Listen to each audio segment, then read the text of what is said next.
Chula Radio Plus presents Chula Innovations Unlocked.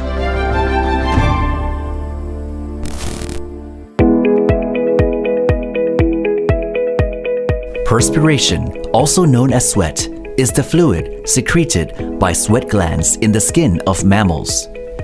In humans, sweating is primarily a means of thermoregulation.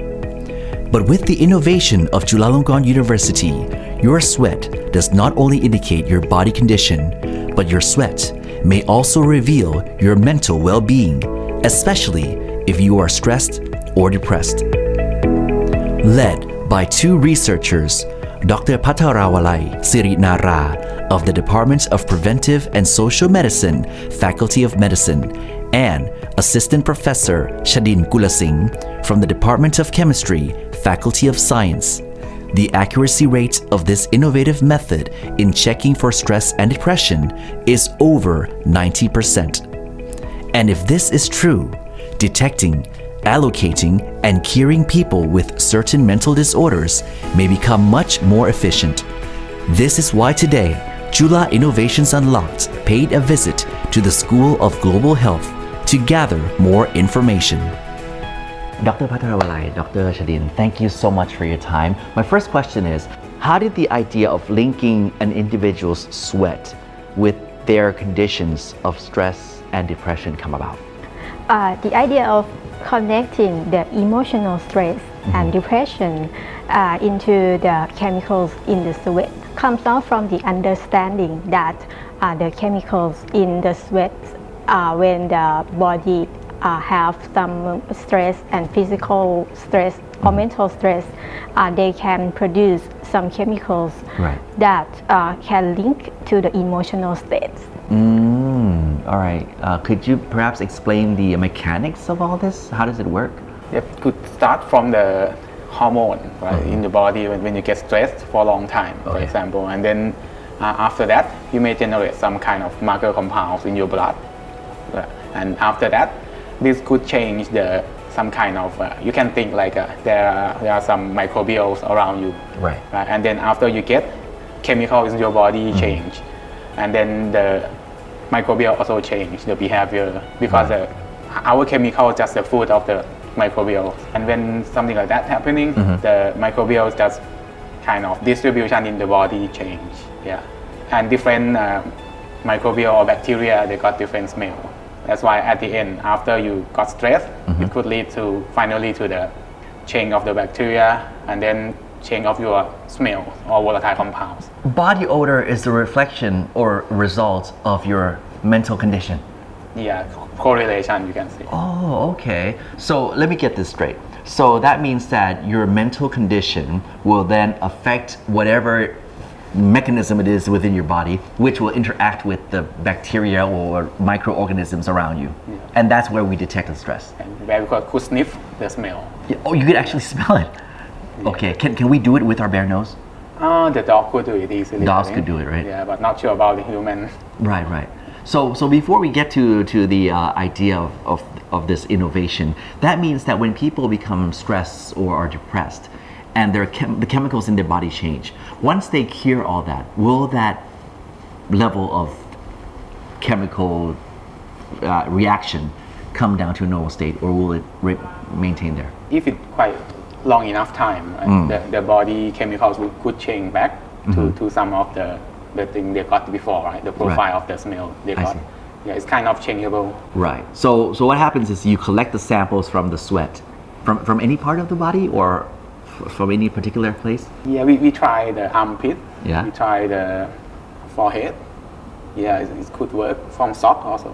From socks as well? Yeah. Oh. It could be applicable with anywhere, but I think we pick up the armpit.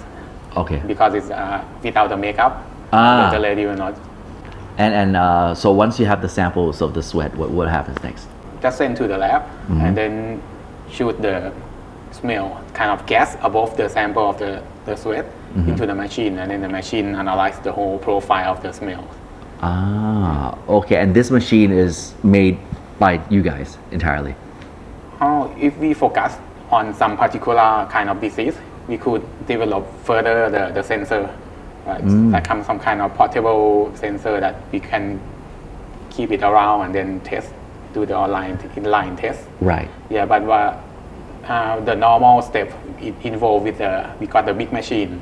That big machine could provide you some kind of all the chemicals in the sweat first.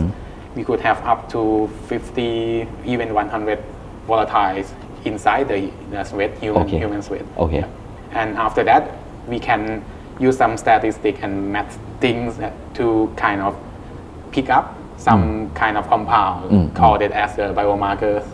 Yeah, and then from that we can develop further the sensor to sensitive to different biomarkers for detecting different diseases. Right. So let's say once we have this machine up and running on a very efficient day, how many samples can we actually check or mark? Yeah. For the big machine, it could be around 50 per day, 50 samples per day. 50 a day. But if you further develop into the sensor platform, I think we could go 500, something like that.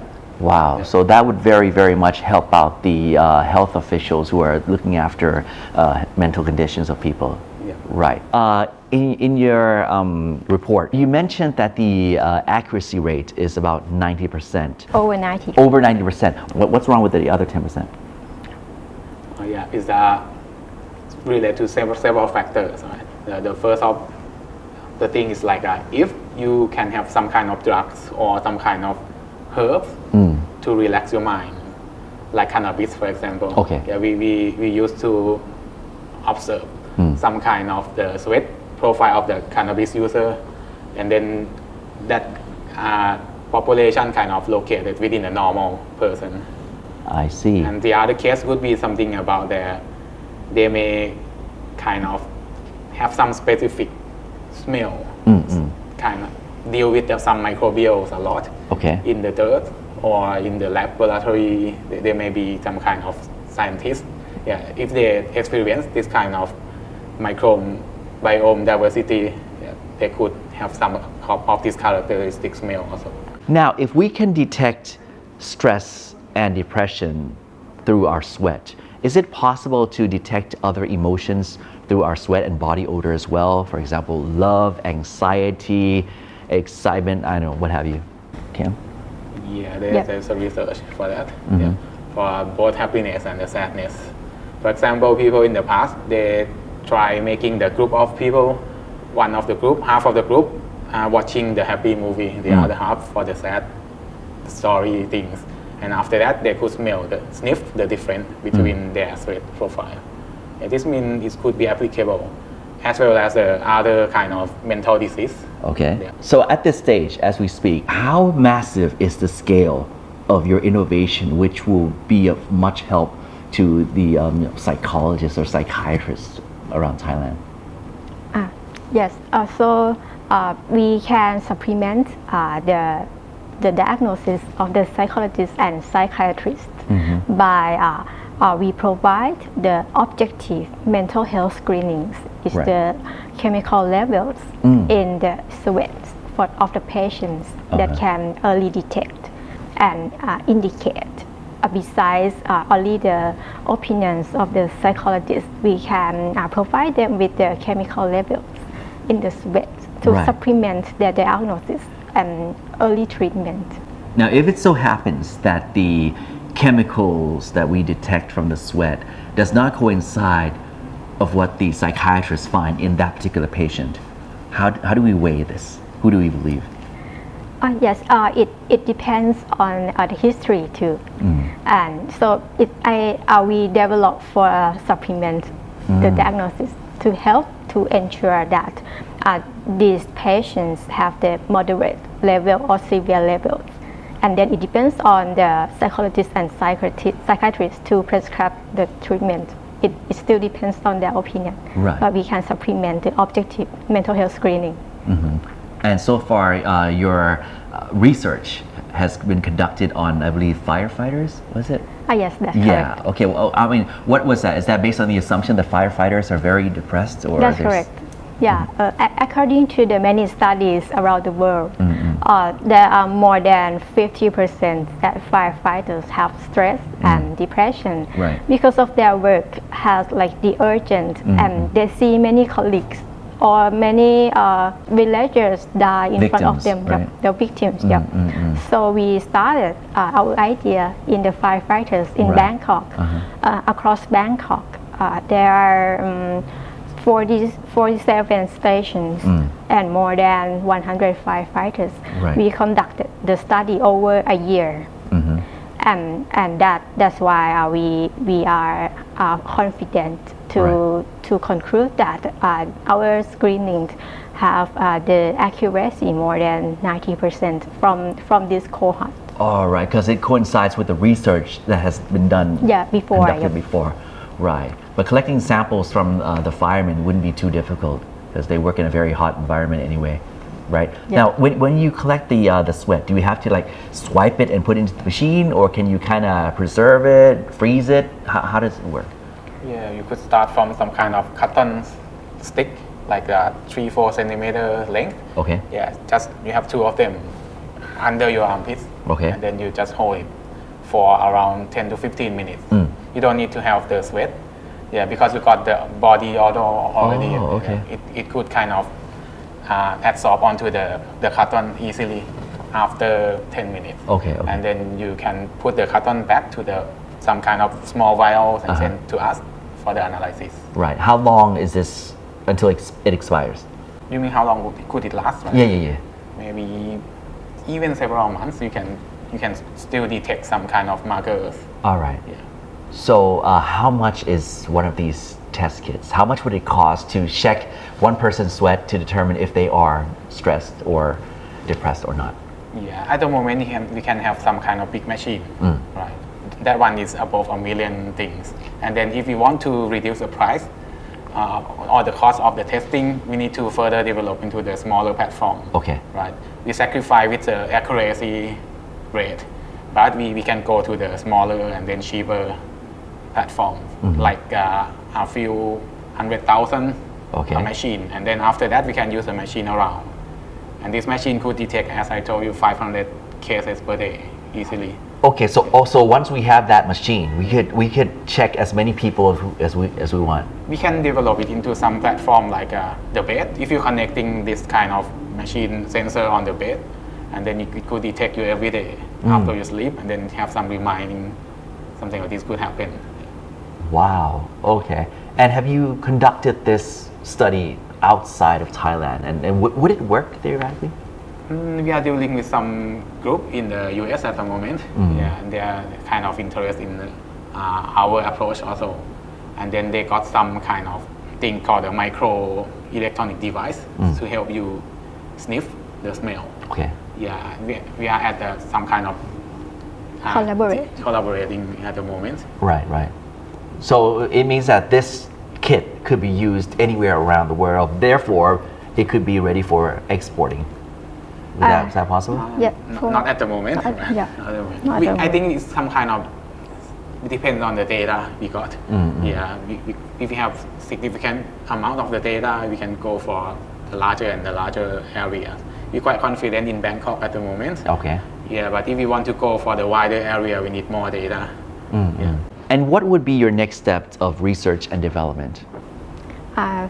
Now we expand the specific occupations into another high-stress occupation, which are nurses. Nurse. In the nationwide. Okay. So now we collected the sweat samples into hospitals already. We finished collection already in Nakhon Si Thammarat hospitals and Ayutthaya hospitals. Okay. And then we expand to collect the sweat samples in the other hospitals in nationwide. Yep.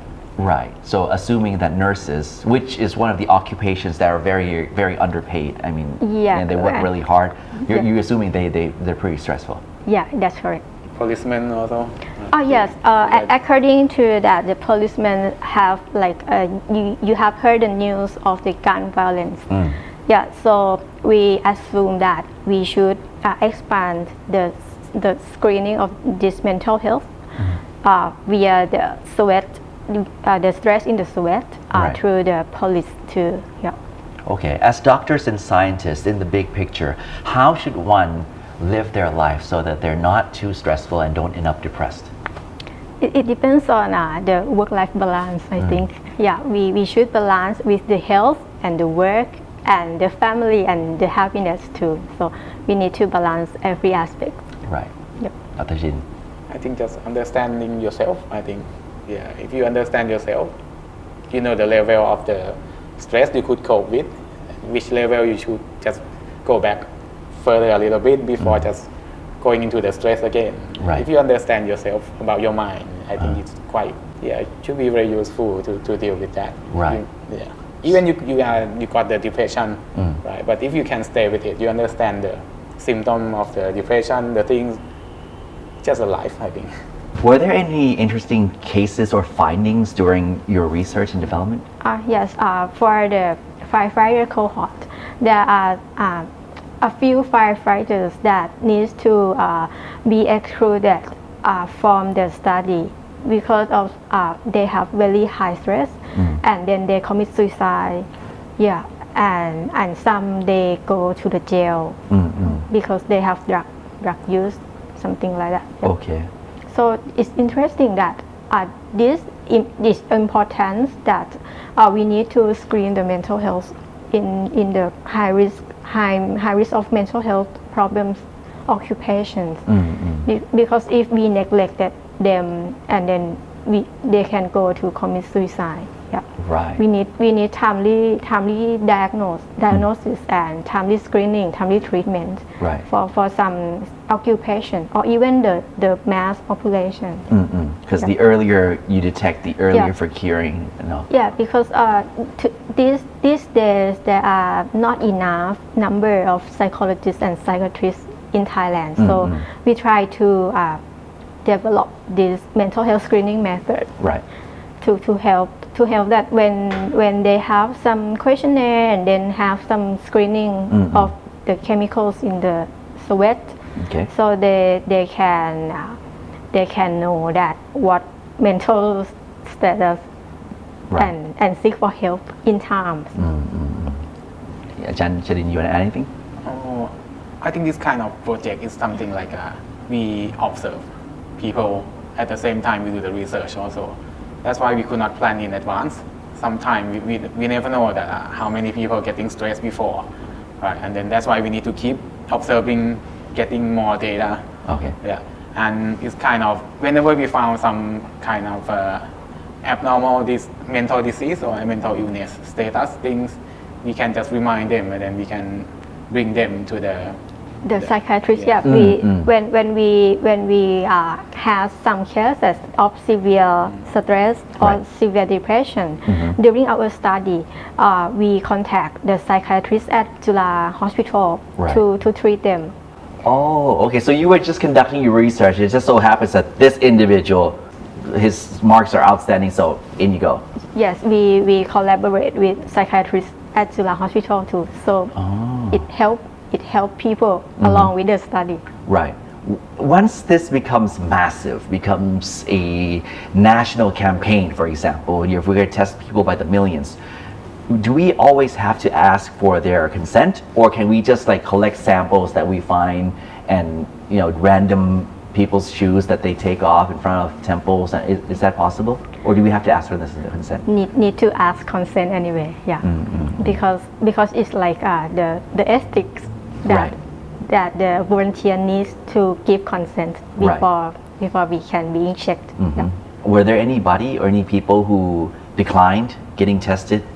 Yes, because some people are fear that the mental health results will affect their work.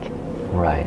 Yeah, like the boss of the work when know that they have some mental health problems, maybe it affect his work, maybe get fired or something like that. That is some confidential issue too. Very sensitive issue. Yeah. But as doctors and as researchers, would you say that people should, if they feel that they have mental issues, should they get checked, or should they just assume that they're sick and just cure themselves, saying what's the way out of all this? We need to get checked. Need screening first. Yeah. Just nothing to be shy anyway, just the normal condition of your mind is like this. You just go for relaxing or taking some drugs, things like that. Yeah, but if you think that your mental health affects your daily activities, it is the red flag, or you have suicide symptoms.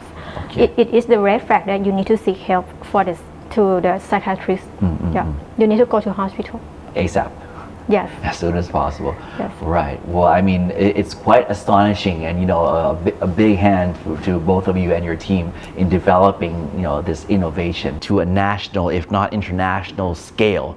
I'm sure that we will be able to help the work of psychiatrists and perhaps be able to save lives by the millions. And not to mention the millions of people who have better living conditions mentally once we could detect them with these symptoms as early as possible. So good luck to both of you and your teams, and thank you so much for your time. ขอบคุณมากครับ Chula Innovations Unlocked is produced and presented by Superjohn Klinsawan. This program is brought to you by Chulalongkorn University.